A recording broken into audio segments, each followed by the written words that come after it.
Hai para hadirin hadirat ukhti-ukhti akhi-akhi dimanapun kalian berada, para pecinta Nisa Sabian dan pencinta kasur alias kaum rebahan. Lagi bersama gue 13 yang pasti ya, gak ada duanya. Sebelumnya di Peaky Blinders, Grace yang sudah berhasil mendekati Thomas dan Freddy yang mendoktrin agar buru-buru mogok kerja, lalu Thomas yang berhasil bekerja sama dengan Billy Kimbers. Ya kher, daripada banyak cincong mending langsung saja kita slebeu.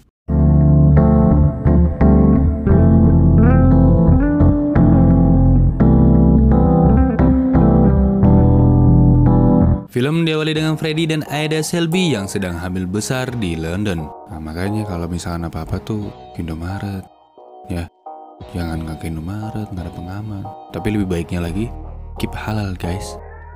Baca. Dan Freddy pun menemui aktivis komunis di kota London, kemudian memberikan 200 pound kepada aktivis itu. How much? 200 pounds. Kemudian di sisi lain terlihat Jeremiah yang memberikan informasi kepada Thomas tentang Freddy dan Ida. So good at getting away.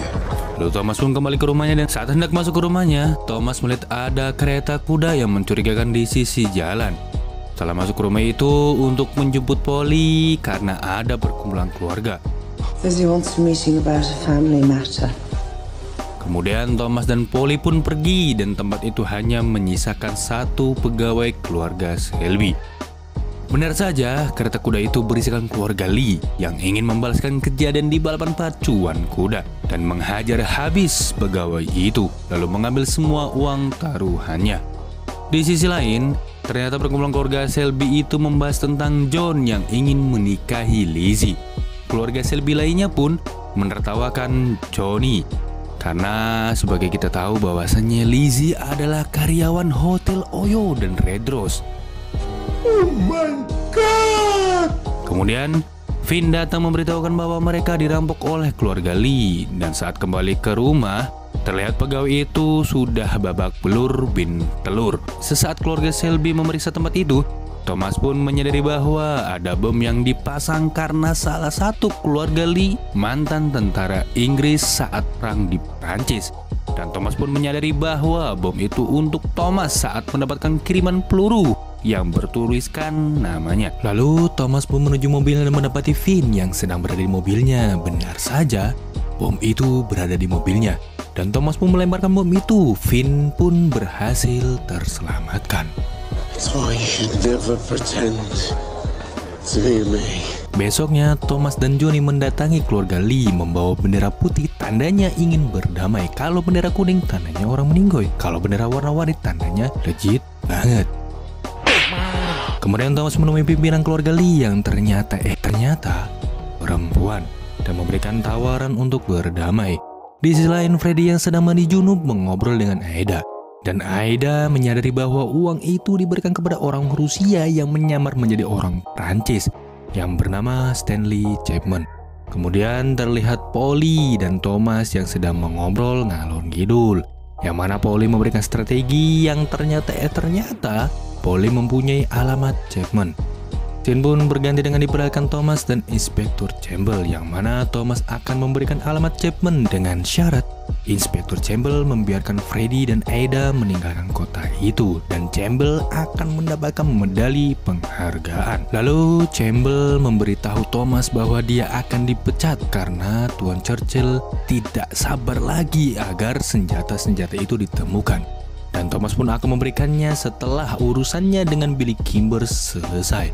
Lalu Campbell mengatakan, jika kau tak segera mengembalikannya Thomas, dan aku dipecat, maka aku akan memastikan kau dan saudara-saudaramu akan dipukul kepalanya dengan palu dan sekop, dan adikmu yang perempuan juga tidak peduli dengan bayi yang dikandungnya. Satu-satunya yang selamat adalah Finn, tapi dia akan dipenjara dan dipindahkan ke tempat penjara dewasa, di mana penjara dewasa menyukai anak-anak sepertinya.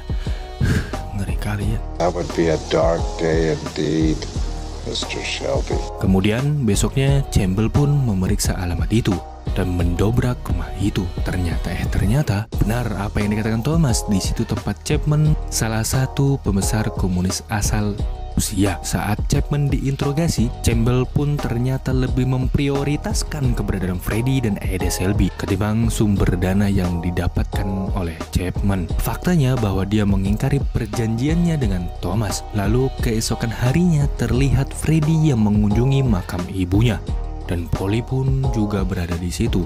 Kemudian memberitahukan Freddy agar cepat pergi dari kota ini dan memberitahukan bahwa Chapman sudah ditangkap dan membuat perjanjian dengan Campbell agar Freddy aman pergi keluar kota. Tapi Freddy menolak pergi. If you want me out of Birmingham, it'd have to be in a wooden box. Kemudian terlihat Timbers dan sekretarisnya yang berada di Small Head untuk menemui Thomas. Lalu Thomas mengajaknya masuk ke kantor bisnis pacuan kudanya. Kemudian Timbers pun memberikan kertas yang mana kertas itu merupakan izin legal pacuan kuda. Dan ini pun untuk pertama kalinya keluarga Selby mempunyai izin legal pacuan kuda. Lalu scene pun beralih dengan diperlihatkan Arthur yang sedang menghitung uang hasil pacuan kuda. Dan ada Grace yang membawa peti berisikan rokok-rokok udut-udut hasil curian dan menanyai soal tempat penyimpanannya. Tanpa disadari, Arthur membocorkan rahasia strategi penyimpanan Thomas agar tidak bisa ditemukan oleh polisi. Di sisi lain, Campbell yang mendapatkan informasi dari Grace pun langsung melancarkan aksinya setelah mendapatkan tempat penyimpanan itu. Tapi, cuman hanya didapati rokok-rokok udut-udut dan ciu AO saja. Lalu malamnya Thomas menemui Grace dan mengajaknya ke gereja. Kemudian menawarinya untuk menjadi sekretarisnya, dan ada satu fakta terungkap di sini bahwa Babang Thomas menyukai Grace. Setelah menselebeu si Grace, dan Grace pun menerima tawaran Thomas. Besoknya Thomas menemui Lizzie perihal adiknya si John yang ingin menikahinya, dan terungkap fakta bahwa Lizzie sering pergi ke Jepang dan bercocok tanam padi dengan Thomas selama 2 tahun. Dan Thomas meminta Lizzie agar melakukan menanam padi ke Jepang lagi untuk yang terakhir kalinya dan memberikan 8 pound, dan Lizzie pun menerimanya. Thomas pun mengusir Lizzie seketika dari mobilnya. Ternyata Lizzie belum berubah dan tidak pantas untuk adiknya. Ya iyalah, lebih enak jadi karyawan Hotel Oyo sama Red terus ya. Di sisi lain, Grace yang melaporkan pekerjaannya yang memata-matai keluarga Selby terhadap Campbell, dan terlihat ekspresi Campbell yang khawatir terhadap Grace karena Grace semakin dekat dengan Thomas setelah diangkat menjadi sekretaris Thomas. Kemudian diperlihatkan kembali dengan Thomas dan adiknya John yang memberitahukan perihal si Lizzie dengan kejadian kemarin yang terjadi, dan Thomas mengatakan, "Itu terserah kamu, John. Jika kau ingin menikahinya, pergilah. Tapi kamu harus tahu bahwa dia menyetujuinya." Artinya, itu pertanda bahwa si Lizzie belum berubah, masih menjadi gadis Oyo dan Red Rose. Kemudian Thomas pergi menemui Grace agar Grace bisa mengirimkan surat untuk Aida Selby karena akan ada pertemuan keluarga. Setelah itu, Thomas pun pulang dan mendapati John di kamarnya, dan John pun ternyata tidak menemui Lizzie dan menerima saran Thomas agar tidak menikahi Lizzie. Kemudian Thomas memberitahukan John agar besok dia hadir karena akan ada hari besar, yaitu menuntaskan permusuhan mereka dengan keluarga Lee. Besoknya, Thomas dan John kemudian Arthur mendatangi keluarga Lee. Setelah bersiap-siap untuk menemui keluarga Lee, ternyata menuntaskan permusuhan dengan keluarga Lee itu dengan cara menikahkan John dengan gadis dari keluarga Lee. Awalnya John menolaknya, tapi setelah melihat gadis cewek cantik yang sangat jelita itu seperti Lucinta Luna, John pun menerimanya dan pernikahan John Selby dan Esme Lee pun dilangsungkan. Malamnya, keluarga Selby dan keluarga Lee pun mengadakan pesta pertanda bahwa kedua keluarga itu sudah resmi berdamai. Dan saat pesta itu selesai, tiba-tiba Aida kontraksi ingin melahirkan. Kemudian Thomas yang tahu Aida ingin melahirkan membolehkan Freddy untuk mendampingi Aida melahirkan, dan Thomas pergi ke bar. Lalu Grace pun ikut mengumpul bersama Thomas dan saudara-saudaranya di bar. Tanpa sengaja, Thomas memberitahukan Grace tentang kelahiran anak Aida. Singkat cerita, Aida pun melahirkan. Freddy pun datang menemui anaknya, tapi sesaat kemudian polisi pun datang dan menangkap Freddy. Lalu Polly pun langsung menemui Thomas dan mengatakan Bayinya laki-laki Thomas, tapi kenapa kau tega membiarkan polisi-polisi itu menahan ayahnya? But the police came and took his father away. Dan Peaky Blinders season 1 episode 4 pun bersambung. Oke guys, sekian dulu review film dari Alur Gue 13. Sasuke mengeluarkan jurus Katon. Si John naik Super Egg bunyinya ember. Kalau jadi penonton, jangan lupa jadi subscriber.